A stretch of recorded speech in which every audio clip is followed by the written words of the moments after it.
Voglio dirvi una cosa, siccome che io canto da 22 anni, e invece l'altro mio fratello, Frate Mocciugrues, lui canta da 42 anni, e io ho iniziato per gioco a cantare, perché volevo fare un altro lavoro.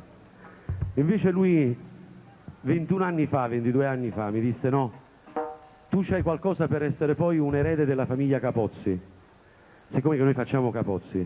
Allora lui non vuole assolutamente che la nostra famiglia un giorno finisce. Perché? Vi spiego subito. Noi cantiamo, se facciamo i conti, noi cantiamo, lui canta da 42 anni, io canto da 22 anni, e sono 42 e 22, fanno 64.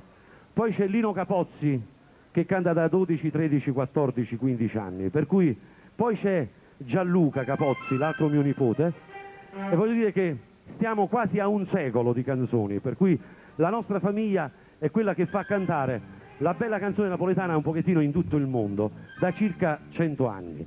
E stasera, siccome che è la prima volta che è successo qua in Sicilia, perché poi con lui mi sono esibito già a Dortmund in Germania, poi in Francia a Marsiglia, poi siamo stati a Nizza, poi siamo stati in America, in Australia. Stasera è la prima volta che io canto con lui in questa gran bella piazza di Palermo.